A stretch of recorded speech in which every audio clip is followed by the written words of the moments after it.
Bismillahirrahmanirrahim. Assalamualaikum warahmatullahi wabarakatuh. Alhamdulillah. Alhamdulillah hari ini anak-anak kita bisa bertemu kembali tatap muka walaupun hanya lewat online. Perlu Pak Gufur sampaikan di pertemuan yang ketiga ini Pak Gufur melanjutkan di bab yang pertama, gerak dalam kehidupan sehari-hari, gerak makhluk hidup dalam kehidupan sehari-hari. Dan di subbab yang ketiga ini Pak Gufur akan menerangkan tentang otot. Yang kemarin, yang pertama gaya, gerak, hukum Newton, dan di pertemuan subbab yang kedua yaitu rangka, dan di pertemuan yang ketiga ini Pak Gufur akan menerangkan tentang otot dan macam-macam otot serta ada di mana dan bentuknya. Kita ikuti lanjut dengan slide yang berikut ini. Bismillahirrahmanirrahim. Anak-anak, di pertemuan ini Pak Gufur akan menjelaskan tentang otot. Otot merupakan jaringan pada tubuh manusia yang dapat berkontraksi, mengkerut, dan relaksasi atau mengendur. Pada saat berkontraksi, otot akan menjadi lebih pendek, sedangkan saat relaksasi, otot akan memanjang. Fungsi otot, tahukah? Fungsi otot yang utama adalah sebagai alat gerak yang aktif, yaitu gerak yang berfungsi untuk menggerakkan bagian-bagian lain di dalam tubuh, baik secara sadar maupun tidak sadar. Sedangkan fungsi yang lainnya ada beberapa fungsi. Yang pertama, otot berfungsi untuk mendukung tubuh agar dapat berdiri secara tegak. Kenapa seperti itu? Ya, karena ada beberapa otot itu yang keberadaannya dia itu nempel pada tulang, ya, tuh, sehingga tulang kita akan bisa berdiri secara tegak. Yang kedua, fungsi yang kedua adalah membantu mempertahankan postur tubuh. Nah, itu bisa, maksudnya membantu mempertahankan postur tubuh. Kepala kita bisa tegak, kepala bisa kita tolak-toleh, ya. Itu adalah membantu mempertahankan postur tubuh. Yang ketiga, otot yang sehat dan kuat dapat membantu menstabilkan sendi-sendi di dalam tubuh. Sehingga secara keseluruhan otot juga menentukan kekuatan pada tubuh. Nah, ini otot yang sehat itu biasa dilatih. Dilatihnya bagaimana? Bisa berenang, bisa lari, bisa olahraga yang lain. Itu adalah otot yang sehat. Orang yang tidak pernah olahraga tahu-tahu olahraga, atau orang yang tidak pernah olahraga tahu-tahu bergerak sedikit maka akan terasa sakit. Ya, karena ototnya kaget, ototnya ada kesleo atau yang lainnya. Itu adalah menunjukkan otot yang tidak sehat karena kurang sekali berolahraga.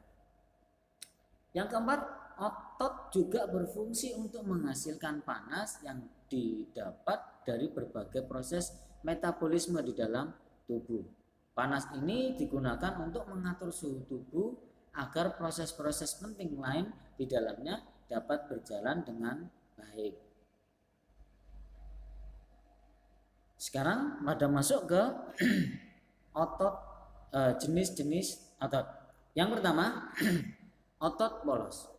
Bagian tubuh yang tersusun atas otot polos adalah otot yang menyusun dinding organ-organ tubuh bagian dalam.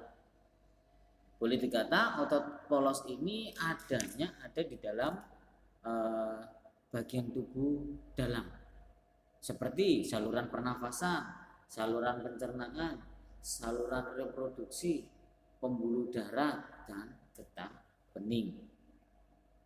Ciri-ciri otot polos adalah sebagai berikut. Yang pertama, berbentuk gelondong memanjang dengan ujung yang runcing. Maksudnya bagaimana? Maksudnya seperti pipa yang ujungnya itu berbentuk runcing. Seperti itu.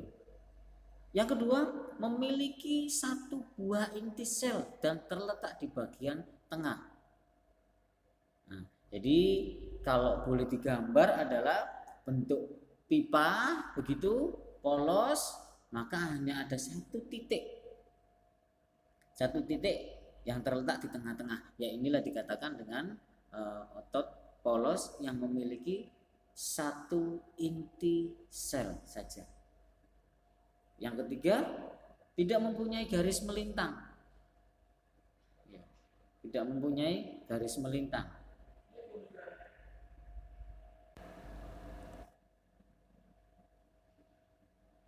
Lanjut ke otot jantung. Otot jantung hanya terdapat pada organ jantung. Ciri-ciri otot jantung adalah sebagai berikut: berbentuk memanjang, silindris, serta serabut. Selnya bercabang dan saling menyatu. Tidak seperti otot polos tadi yang ujungnya meruncing. Kalau ini bercabang dan saling menyatu. Yang kedua, memiliki banyak inti sel dan terletak di bagian tengah. Kalau boleh digambar seperti otot polos tadi, kalau otot polos tadi hanya ada satu titik, kalau ini banyak titik. Ya, banyak titik yang terletak di tengah. Yang ketiga, terdapat garis melintang. 4, memiliki diskus atau diskus interkalaris, yaitu pertemuan dua buah sel yang tampak gelap jika dilihat dengan mikroskop. 5, bekerja di luar kesadaran. Kalau otot polos tadi bekerja di luar kesadaran juga, sama seperti otot jantung. Kenapa dikatakan di luar kesadaran bekerjanya? Ya, yaitu tidak diperintahkan oleh otak, di luar kesadaran. 6, kontraksi bersifat kuat dan berirama. Jadi kalau habis olahraga atau apa, detak jantungnya berirama atau lebih cepat. Kalau tidak berolahraga maka biasa. 7, antara serabut otot jantung terdapat cabang yang disebut dengan sistimum. Yang ketiga adalah otot lurik atau otot rangka. Inilah yang dikatakan Pak Gofur tadi, ada otot yang keberadaannya atau tempatnya dia menempel pada rangka, maka disebut dengan otot rangka atau juga disebut dengan otot lurik. Kenapa dikatakan sebagai otot lurik? Ya karena dia gambarnya atau jenisnya, kalau boleh digambar tadi itu hampir sama seperti gambarnya otot jantung, dia berlurik ya, inti selnya itu banyak sekali.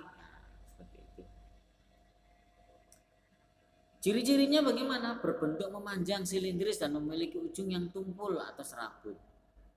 Yang kedua, memiliki banyak inti sel dan terletak di tepi. Yang ketiga, terdapat garis melintang. Yang keempat, bekerja dalam kesadaran manusia. Kok beda sendiri dengan dua otot yang tadi? Ya, kenapa? Karena semua itu digerakkan dengan otak.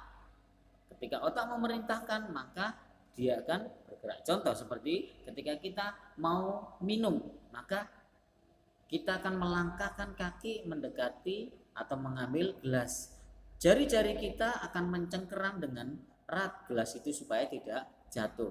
Karena otak memerintahkan untuk ambil air minum atau kita mau minum. Seperti itulah. Karena diperintahkan dengan kesadaran manusia.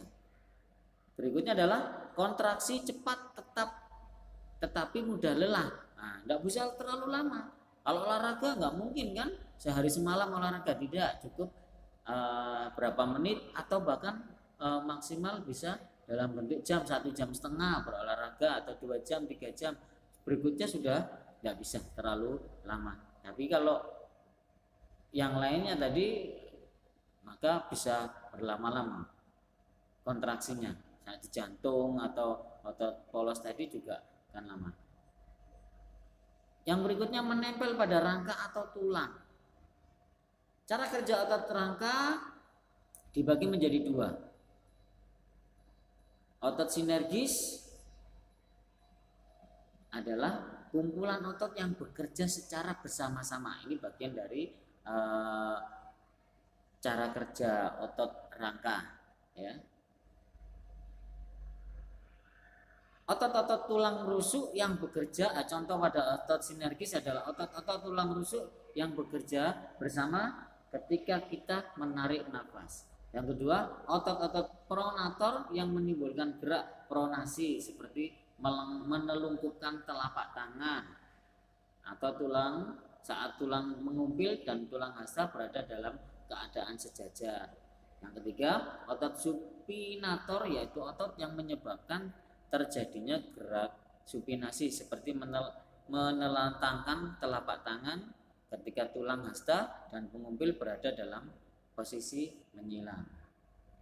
Yang kedua, otot antagonis adalah dua buah otot yang bekerja saling berlawanan, yang artinya ketika satu otot berkontraksi maka otot lainnya relaksasi atau sebaliknya. Contohnya apa? Otot bicep dan otot dan tricep ini dapat menimbulkan gerakan. Itu seperti itu. Oke, dicukupkan sama Pak Gofur. Assalamualaikum warahmatullahi wabarakatuh. Mungkin kalau ada pertanyaan bisa lewat WA dan silakan minta atau tanya nomor WA-nya pada wali kelas masing-masing.